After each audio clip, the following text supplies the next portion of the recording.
الحمد لله نحمده ونستعينه ونستغفره ونعوذ بالله من شرور أنفسنا وسيئات أعمالنا من يهده الله فلا مضل له ومن يضلله فلا هادي له أشهد أن لا إله إلا الله وحده لا شريك له وأشهد أن محمدا عبده ورسوله صلى الله عليه وعلى آله وصحبه وسلم تسليما كثيرا أما بعد.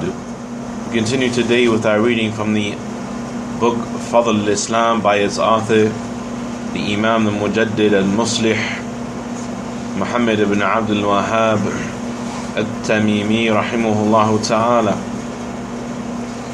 with the explanation of a Shaykh Dr. Salih ibn Muhammad ibn Abdul Aziz ala Shaykh Hafidhahullah ta'ala. And anybody who has had the opportunity to read the shuruh, any of the explanations of the books of creed in Arabic or in English, for those books that are translated, that were explained by the Shaykh Dr. Salih ala Shaykh, they know what the Shaykh, may Allah Tabarak wa Ta'ala preserve him, has been blessed with of quwwah and the ta'bir, of strength and the ability to express any of the meanings of the text of the Book of Allah and the Sunnah of the Nabi Sallallahu Alaihi Wasallam and the sciences of the religion. And so we continue after covering the ayat and this first chapter of the book. What I do?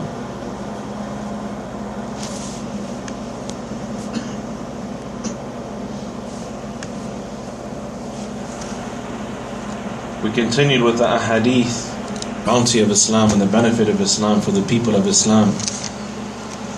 And this is something that is from the wisdom of the scholars, that before explaining a thing that they explain the benefits of the thing. Because this book, it explains in general, the subject matter of this book is not just the benefit of Islam, but it is mainly to explain what is Islam and what is not Islam. What is Islam and what is not Islam. This is a book on manhaj. And this is from the Mutun of Manhaj. Another matan from the Mutun, text from the text of Manhaj that was written by the author is Rasul Sitta. Rasul Sitta. So, in our last sitting a couple of weeks ago, we mentioned the hadith of Abdullah ibn Umar, collected by Al-Imam al-Bukhari. The Messenger of Allah sallallahu alaihi wasallam said that you are similar to and similar to the people, the two scriptures before you, was like a man who hired ujara, who hired employees for day, right? And here, as the Prophet sallallahu alaihi wasallam, he said, "Anifa antum hum," you are them, you are them, meaning that when the ummah is finished, then time comes to an end. This comes in a hadith, the Messenger of Allah sallallahu alaihi wasallam, he said, "La taqumu sa'a hatta la yuqala fil ardi Allah." And the day of judgment will not be established until Allah is not said in the earth. And one narration, hatta la yuqala fil ard la ilaha illallah, until la ilaha illallah is not said in the earth. ولا تزال طائفة من أمتي على الحق منصورة لا يضرهم من خالفهم ولا من خذلهم حتى تقوم الساعة. And there will never cease to be a group from my nation victorious upon the truth, that won't be harmed by those who oppose them or those who forsake them, until the day of judgment is established. Until the day of judgment is established. And so the ummah, and he will remain until the end of time. It's something that is understood from this hadith, along with many other texts in the Book of Allah and the Sunnah of the Prophet sallallahu alaihi wasallam, to demonstrate that this is the last ummah, as is mentioned in the next hadith. That is the hadith of today. And so they said, is that this nation will never unite upon misguidance.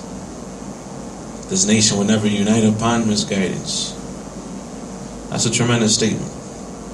This nation will never unite upon misguidance. Meaning that if a person wants to find guidance in every situation, then he finds what the Ummah agreed upon. And what is meant by the Ummah is the Salaf al-Salih. They were the Khairun Nas, أعلمهم وأرحم الناس للناس أنفع الناس للناس, most beneficial, most knowledgeable, most merciful of the creation to the creation. Salaf Salih, what they agreed upon in all the matters of the religion. And then that matter is al-hidayah. And we go back to their understanding, particularly in those affairs that they agreed upon. Particularly in the affairs that they agreed upon. That is why from the proofs of the religion is, outside of the book and the sunnah, al-ijma'. Al-ijma'. And everything from the proofs of the religion are what is called the four proofs of the religion, which are the Quran, the Sunnah, Qiyas, and Ijma'. The Quran, the Sunnah, Ijma', Qiyas. But really, it's the Quran and the Sunnah. It's the Quran and the Sunnah. And Qiyas is where you take الحق فرع بأصل علة جامعة بينهما. You take a secondary issue, you connect it to a primary issue, an issue that wasn't mentioned exactly, specifically, explicitly in the Quran and the Sunnah, but you connect it in its ruling to an issue that was mentioned in the Quran and the Sunnah لعلة جامعة بينهما, because they have أوصاف مشتركة. They have essential qualities that are shared between them. So if a person finds a new way to get high today, right, and he says, well, there's not a verse about this, there's not a hadith about this, what makes you say I can't get high? We say, well, every muskir is forbidden. Everything that causes intoxication is forbidden, right? And a khamr is forbidden because it is muskir, because it's an intoxicant. It's the reason that it's forbidden, not because it's called khamr, because you can call it happy juice or spirits, as they say, spirits, right? That which cause a person to be lively and happy and so on and so forth. Courage juice, right? You can call whatever you want to call it. تغيير الأسماء لا يغير الحقائق. Changing the names of things doesn't change the realities.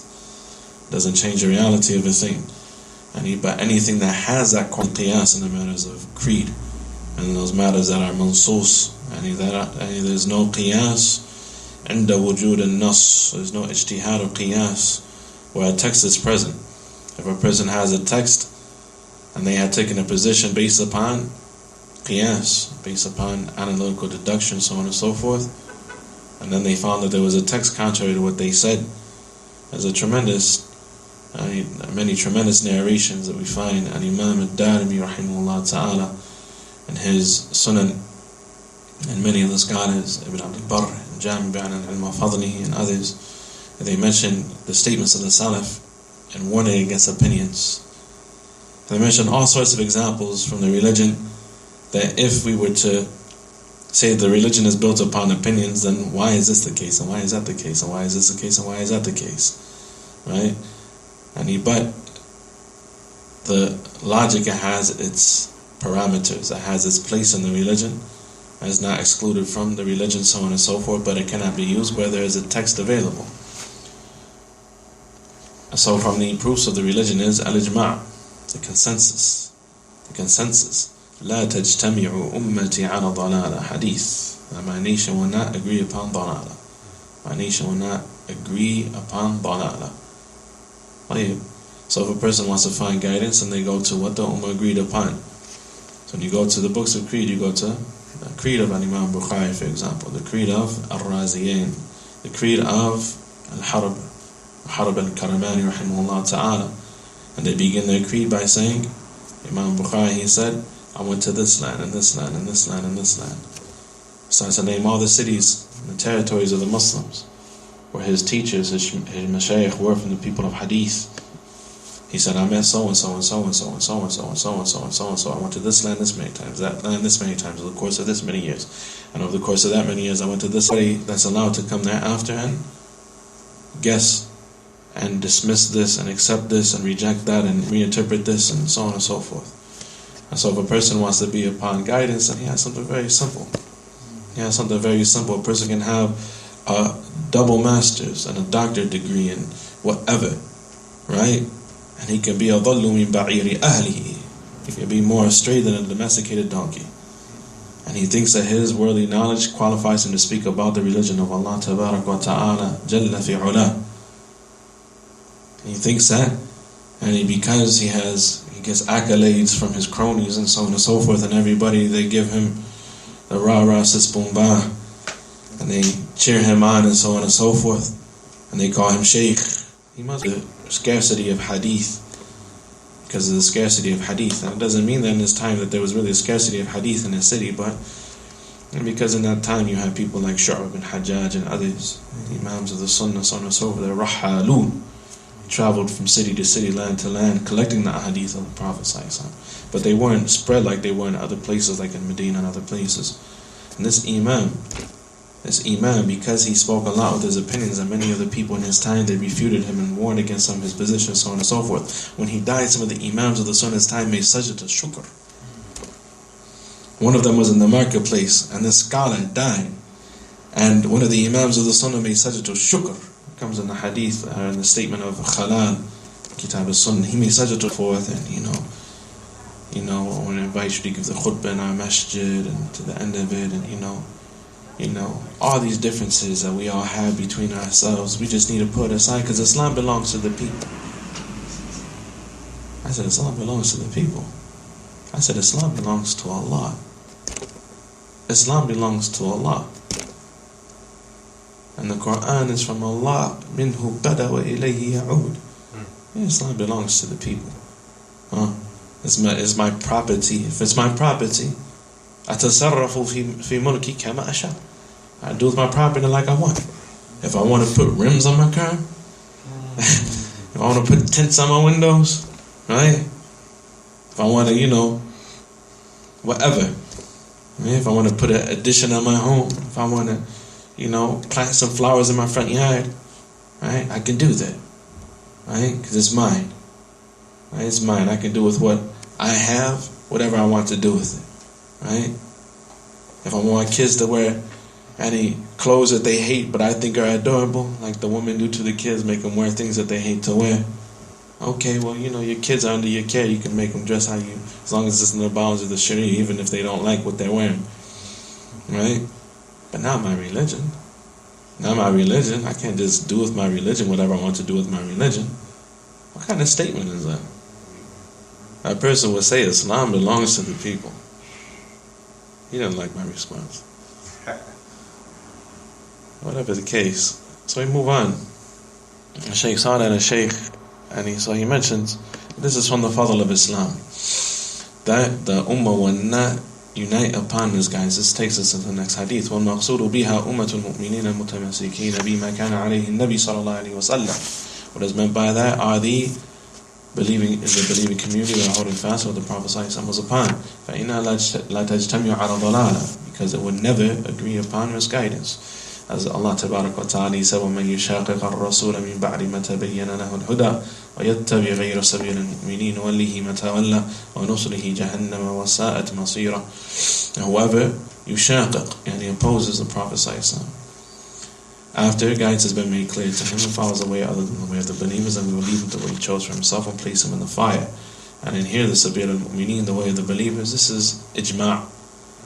The way of the believers, مَا رَاهُ الْمُسْلِمُونَ حَسَنًا فَهُوَ عِنْدَ اللَّهِ حَسَنًا وَمَا رَاهُ الْمُسْلِمُونَ قَبِيحًا فَهُوَ عِنْدَ اللَّهِ قَبِيحٌ. Whatever the believers in the early generations, the time of the Sahaba, the Tabi'een, so on and so forth, whatever the believers see to be hasan, good, then it is hasan with Allah. Whatever they see to be qabih, then it is hideous with Allah. The statement of Abdullah bin Mas'ud. That's what the believers here being the Sahaba. Because even in the time of the Tabi'een, some muhdathah started to creep in, even as anything that these people are upon from what we were upon. The statement of Abu Darda. The statement is in this book, actually. It's in the book Fadhl al-Islaam. A statement similar to it. That's in the latter chapters. So things started to change. Things started to change. And people started to introduce things into the religion, so on and so forth. And so the sabil al-mu'mineen, what is meant by sabil al-mu'mineen is the way of the Sahaba. The way of the Sahaba in general. And this is from the evidence of the scholars they use for what is called the mas'ala of hujjiyya qawl al-sahabi. And whether or not the statement of a single companion is considered a hujjah, an evidence in the religion. And the scholars, they say it is considered an evidence so long as it is not لا يعلم له مخالف, and that nothing is known to oppose him, meaning that there's not any hadith he didn't know about that oppose his statement, and there's not other companions that oppose his statement. Otherwise we go to tarjih, and you go to tarjih, looking at what is the strongest view and weighing it in light of the evidence, so on and so forth. But the statements of the companions are hujjah in the religion, and they are, in many cases, what's called ijma'un sukuti, silent ijma'. Because ijma' is something that's very hard. If you say everybody agreed upon one thing, right? You take you take a poll. As you go, the Muslims spread out all over, all over the earth. Abu Hurairah, who knows where Abu Hurairah died? Where? Hims? Azerbaijan. Particular issue. Whatever the case, ijma' is a hujjah in the religion.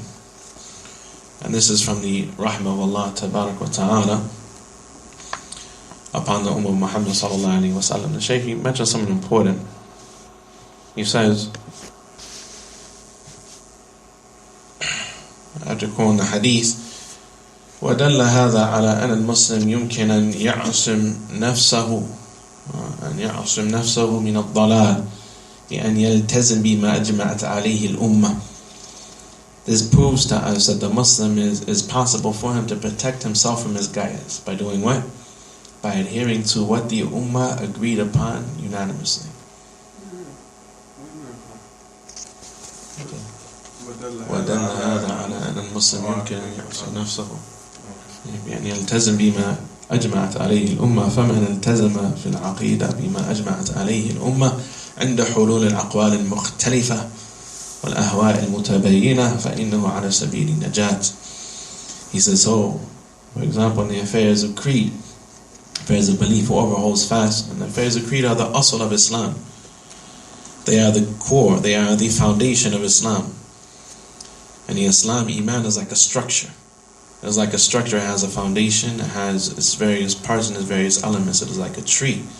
أَلَمْ تَرَ كَيْفَ ضَرَبَ اللَّهُ مَثَلًا كَلِمَةً طَيِّبَةً كَشَجَرَةٍ طَيِّبَةٍ أَصْلُهَا ثَابِتٌ وَفَرْعُهَا فِي السَّمَاءِ. Allah Tabarak wa Ta'ala says in Surah Ibrahim, to see that Allah has given us a parable. A good word is like a good tree. And it means the statement La ilaha illallah is like a good tree, meaning the date palm tree. This comes in Hadith of Abdullah bin Umar.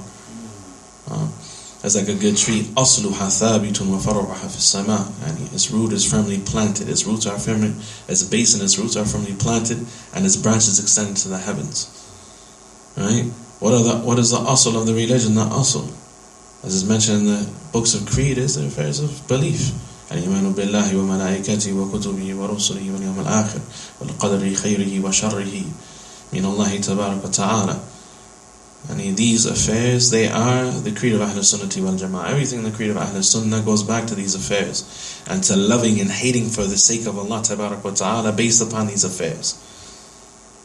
That is the creed of Ahl Sunnah. The creed of Ahl Sunnah all goes back to that. He says, so a person can protect himself. A person can protect himself by holding fast to what the Ummah agreed upon in the affairs of creed. And حلول الأقوال المختلفة, when the differing statements and viewpoints started to appear and so on and so forth. And he goes back to al-amr al-awwal, the original state of affairs. فإنه على سبيل نجاة. That person is upon the pathway of salvation. لأنه أخذ بالجماعة, because he has held fast to the jama'ah. وأخذ بما أجمعت عليه الأمة. He has held fast to that which the Ummah agreed upon. وهذا مصدر نجاة بالاتفاق. That is the source of salvation by consensus, by the agreement of all the Muslims, undoubtedly. وأيضا من آثارها على المسلم أن عدم اجتماع الأمة على الضلالة واجتماعها على حق وهدى أنه ييسر له سلوك السبيل. And likewise, from the effects, directions in the Ummah differ. فإذا أراد المرء طريق الحق فإنه يبحث عمن تمسك بما كانت عليه الجماعة قبل أن تفسد. If a person wants to have the correct path, to be upon the correct path, then he looks for those people that are holding fast to what the Jama'ah was upon before the unity of the Muslims was corrupted, that which brought the Muslims together in the beginning. يعني بما كانت عليه الجماعة إذا لم تجتمع على الضلالة, meaning that which the original Jama'ah was upon, as much as that they will not unite upon ضلالة. That is why in the hadith where the Prophet ﷺ, he said, وَإِنَّ هَذِهِ الْأُمَّةَ سَتَفْتَرِقُ عَلَى 72 مِلَّةٍ كُلُّهَا فِي النَّارِ وَاحِدَةٍ. This nation was split into 73 sects, all in the fire except for one. There are two different wordings of the hadith. What are they? And who are they? They are those who are upon what I am upon today and my companions. And the other wording is what? Al-Jama'ah. So that means that these two things are synonymous. That the Jama'ah is Ahl al-Sunnati wal-Jama'ah, and he is what the Prophet says, and his companions were upon. Quite that simple. It's quite that simple. Not like those who came later and said these people, they didn't know a lot of things. They were calling the people to. Is it an affair that the Messenger of Allah ﷺ mentioned or not? He said if it was an affair that the Prophet ﷺ mentioned, and he said no. And he said, did he know it or not then? Did he know it or not? If he didn't mention it, right? I mean, give me a hadith from the Prophet ﷺ that says what you're saying. Okay, so you said he didn't mention it. He said, if he was silent from it, right? He said you're between one of two affairs now. Now, either you could say that he knew about it, but he remained silent and never said anything about it. He said, أَفَلَا يَسِعُكَ مَا وَسِعَ. Isn't it enough for you, or is it enough for him that you remain silent? He said, and if it is an affair that you say that he don't know about what you know about, فَيَا لُكَعِ بِن لُكَعِ. And you stupid idiot, the son of a stupid idiot. That you would claim that you know something that the Prophet ﷺ doesn't know about the affairs of the religion. The affair is serious. And a person comes and they say that they are calling for the Muslims to be united upon a particular belief system or methodology or particular principles and so on and so forth that were not known to the Prophet ﷺ, were not known to the companions, and is not what they were united upon. It's not what they were united upon, but rather is that which was warned against by the Imams of the Salaf, who have the chains, the golden chains going back to the companions of the Prophet ﷺ, to the Messenger of Allah sallallahu alaihi wasallam. The religion is isnad. The isnad is the silah al-mu'min. The chain of narration is the weapon of the believer. Without it, and it's like he goes to war without a weapon. And so the Ummah will not agree upon misguidance. This is something that is tremendous, as was stated by Aboo Suhailah Umar rahimahullah, hiwalan from this. One had turned away from this, may Allah keep us firm. And upon taking the basic approach, the simple approach to our religion, going over basic ahadith of the Prophet ﷺ, benefiting from them, and reading the explanations of the scholars for them.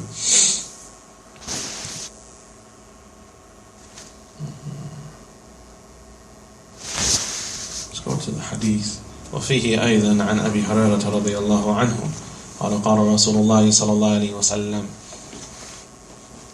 Then he brings the last hadith in this chapter, or the second to the last hadith in this chapter.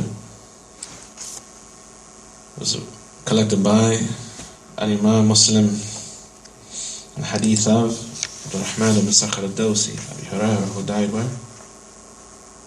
Who died where? Where? Oh, Azerbaijan. Right?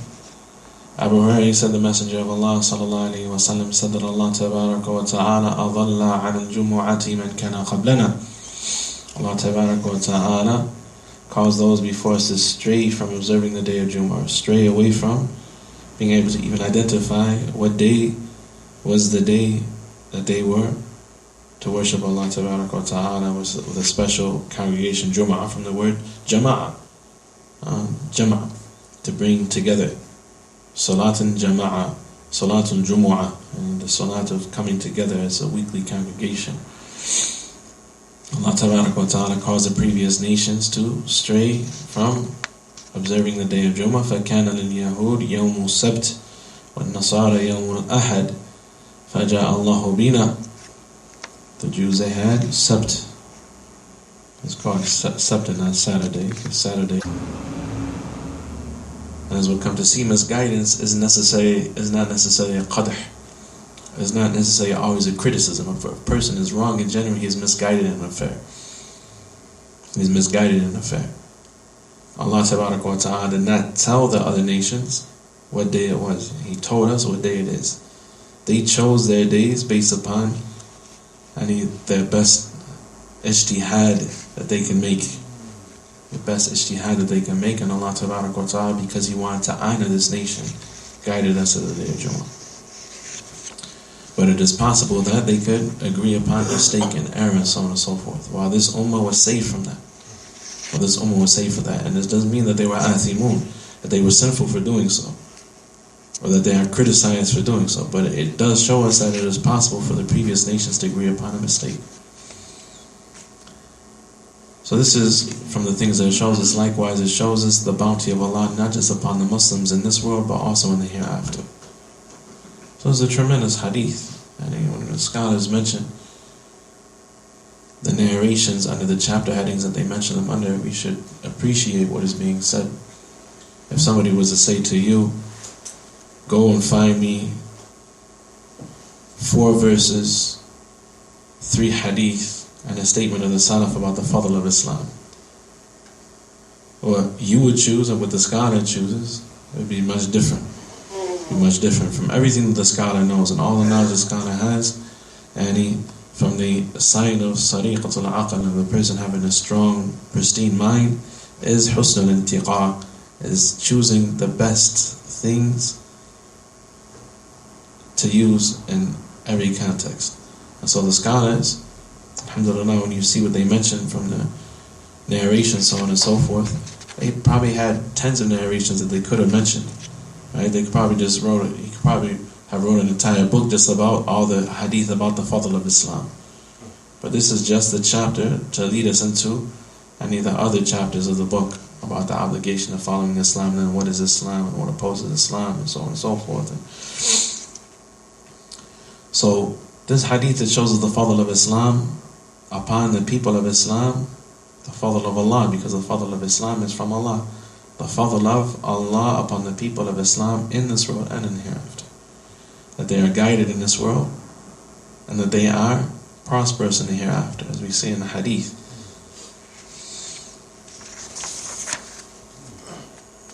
So this was reported by Imam Muslim from both Abu Hurairah and Hudhayfa ibn al-Yaman.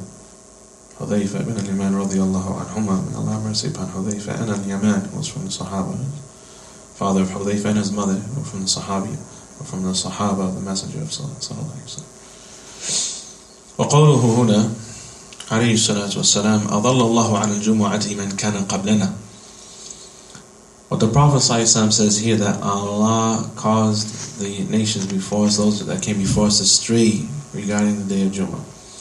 Bayanu, to clarify what that means, and Allah Tabaraka wa Ta'ala ابتلى الأمم من قبلنا في يوم يتخذونه عيدا.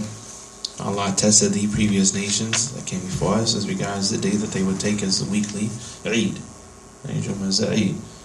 The Eid of the Muslims is the day of Adha, the day of Fitr, and the day of Jumu'ah. These are the Eiduna Ahl al-Islam.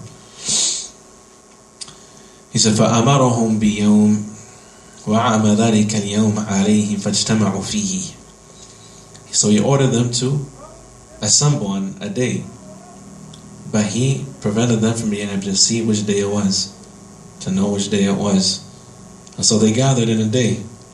So the Jews, they gathered on Saturday, and they were unanimous, and they agreed that they should gather on Saturday, on the Sabbath, right? And the Christians, they gathered on Ahad, Ahad, and they were unanimous upon that, right? They were unanimous upon that. Shaykh said, so this day will be Eid al-Asbu' yajtami'una fihi. would be the weekly Eid that they would gather within. فَاجْتَمَعُوا عَلَىٰ أَنْ يَكُونَ يَوْمَ أَحَدٍ فَأَخْتَوْا فِي ذَلِكَ, and they were both wrong. فَأَضَلَّ اللَّهُ سُبْحَانَهُ وَتَعَالَى الْأُمَّتَيْنِ, guides this day, as regards this day. It doesn't mean that they were sinful or anything of the sort, as we'll come to see. But rather, a mistake is a mistake is a mistake. That's why we say today, and people they come and they say, but the people they mean well, they don't know better, so on and so forth. Why warn against them? Why refute them, so on and so forth? They might not know better. They say a mistake is a mistake. Shaykh Hussam Tami rahimahullah ta'ala, he said, there are some people today that we refute. Perhaps Allah Ta'ala has placed them in the paradise, their souls in the paradise long before we were born. The people of innovation, they could be ma'adhur. A person could be mu'awwal. He could be misinterpreting some things of the religion, but he might be excused with Allah. Allah might know that person gave an honest effort to look for guidance, so on and so forth. Maybe they repented at the end of their life, as many of the philosophers did, and so on and so forth. But it doesn't mean that we don't refute their falsehood. Those are two different things. What's going to happen with them, with Allah on the Day of Judgment, is between them and Allah. But if a person has left behind error that is being followed after them, then it is, as one of the Salaf, when he said, "La ara al-ulama yatakallamu ba'dahum fi ba'd." When one of his students, he said, I don't think that the people of knowledge should speak about one another. He said, "Uskut ya ahmaq." He said, "Shut up, stupid." He said, "Nahnu arhamu bihi min abaihim wa ummuhatihim." Wallahi, we are more merciful to them than their mothers and fathers.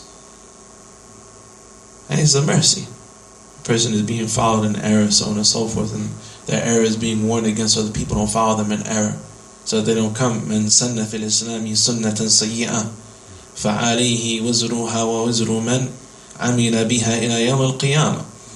Person who brings about a bad way in Islam, he gets the sin of that, and the sin of whoever acts upon to the Day of Judgment.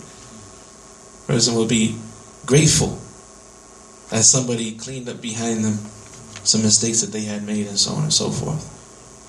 So you find in the books of hadith and entire sections devoted to the taraju'ats, the recantations of the Salaf, the Sahaba themselves recanting particular views. And they held a particular view, then a hadith came bi khilaf, mistakes and error and so on and so forth. He said, hatta qabla tahrif. He said, even before their scriptures were changed, they could fall and they could unite upon error. Even before the scriptures were changed, they could unite upon error.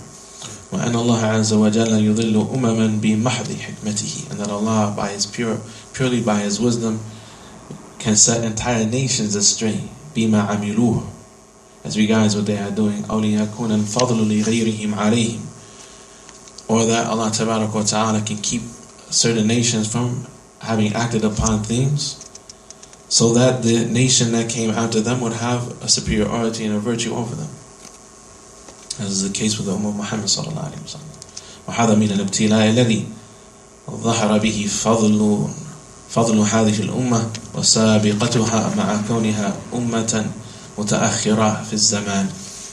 He said, and this is from the ibtila, this is from the test of Allah Ta'ala that shows us the fadl of this nation and its sabiqah, and it is being having precedence in front of the rest of the nations, despite the fact that it came last as regards time. وَفِيهِ إِظْحَارُ فَضْلِ أُمَّةِ مُحَمَّدٍ صَلَّى اللَّهُ عَلَيْهِ وَسَلَّمَ. And likewise, and this is a demonstration of the fadl of the Ummah of Muhammad sallallahu alaihi wasallam, as much as that they cannot unite upon misguidance. فَظَهَرَ بِذَلِكَ فَضْلُ هَذِهِ الْأُمَّةِ لِمَا فَضَّلَهَا اللَّهُ تَبَارَكَ وَتَعَالَى بِالْإِسْلَامِ وَجْهَيْنِ. He says, so this shows us the fadl, the superiority of this nation, and that which Allah has given them of tafdeel, of superiority and greatness, from two aspects. Al-Jihat al-Ula, the first way, أنه لم يترك اختيار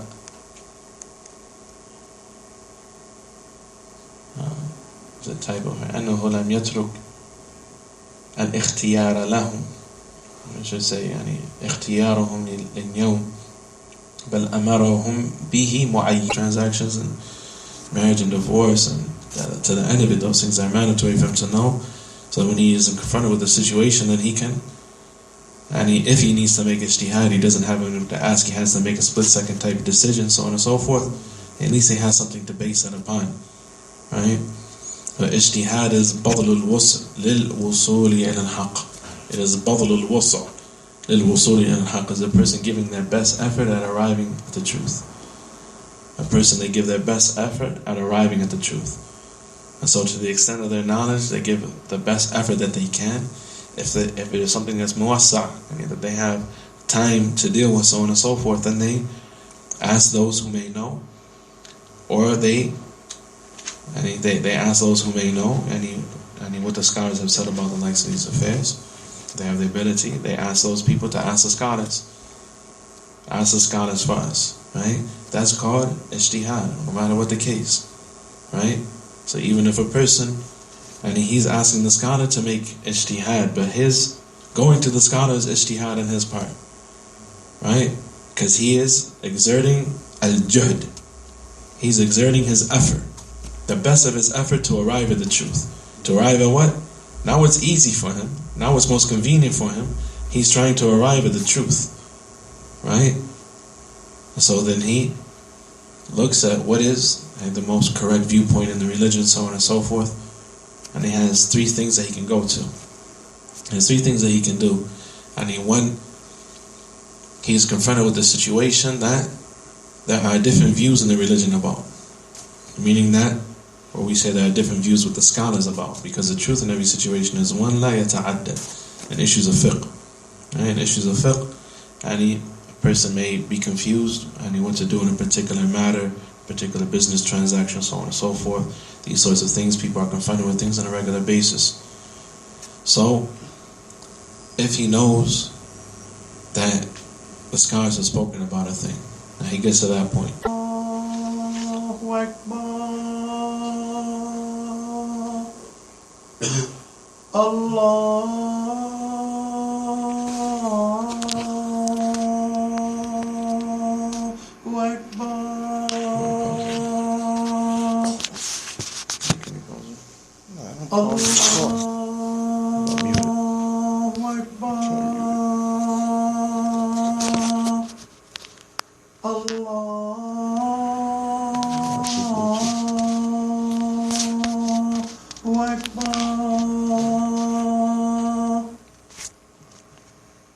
أشهد أن لا إله إلا الله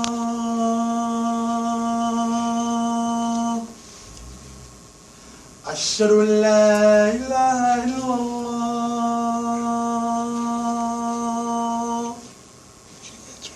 أشهد أن محمدا رسول الله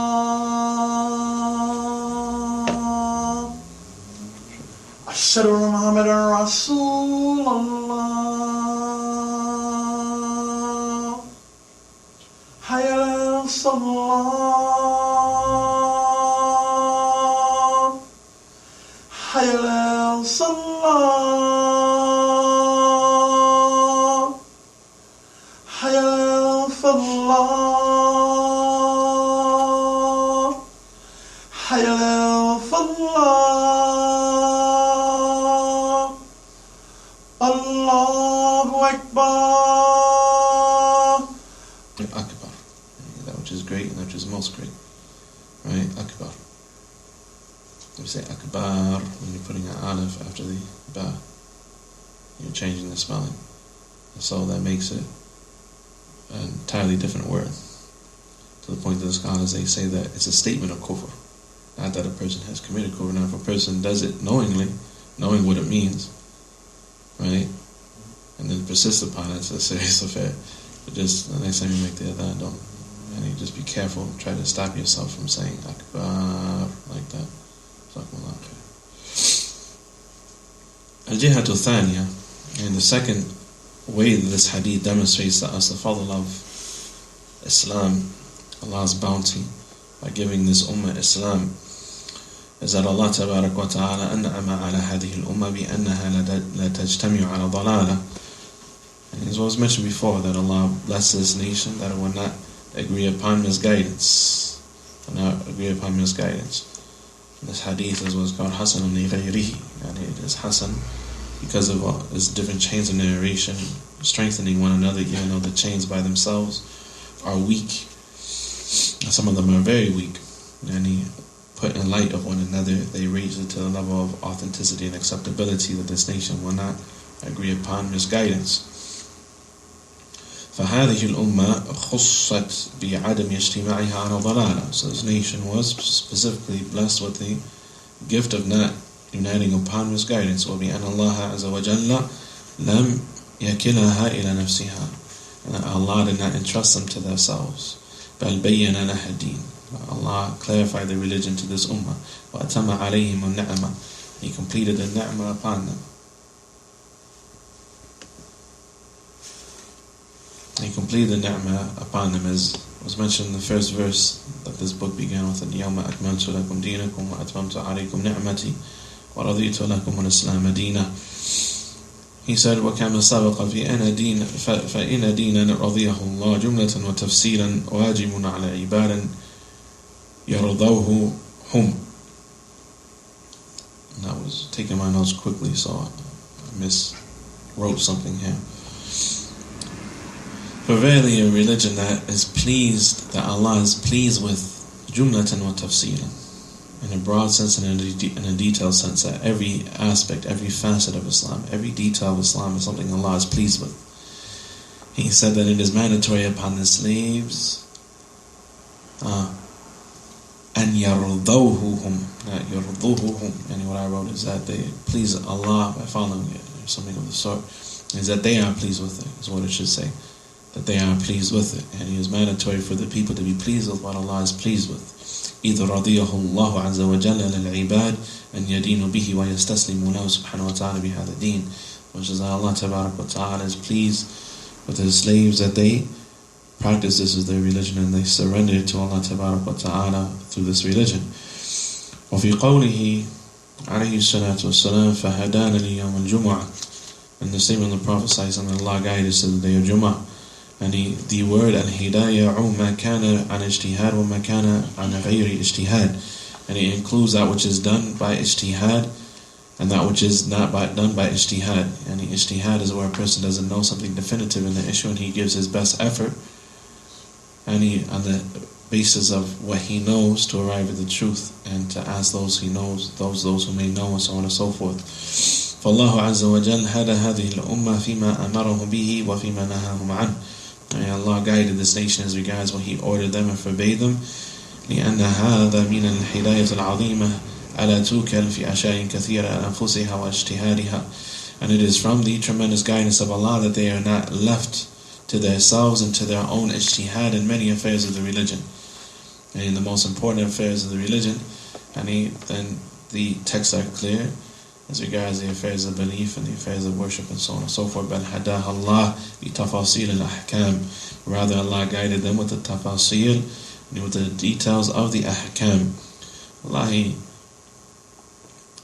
And many of the things that people reach as regards opinions in the religion that are valid viewpoints, and in as much as that a person gave a ruling, a scholar was qualified to give a ruling on the extent of his knowledge, when they are erroneous in what they judge. And we know that the person, and in general, they get one reward for their effort, right? They get one reward for their effort, right? And the person was correct, and they get two rewards, one for their effort and one for being right. One for being right. So this is the affair, and that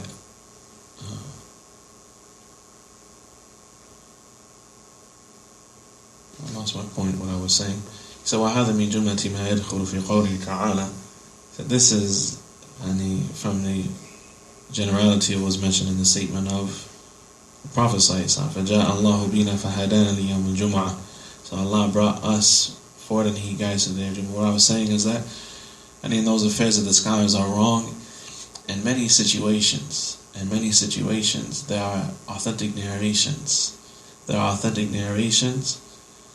that demonstrate the truth in the matters of ikhtilaf, right? I mean, that's a rarity that a person reached the level of being a scholar, even though he had teachers. Al-Albani had teachers, but most of those teachers that he had, if you compare the knowledge that he has to the knowledge that they had, he far surpassed his teachers, right? There was one of them, Abdullah Duwaish,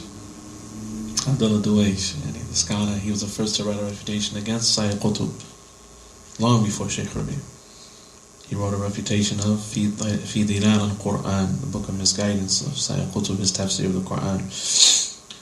And Shaykh al-Albani said about Abdullah Duwaish, he was a timid, more shy type, reserved person.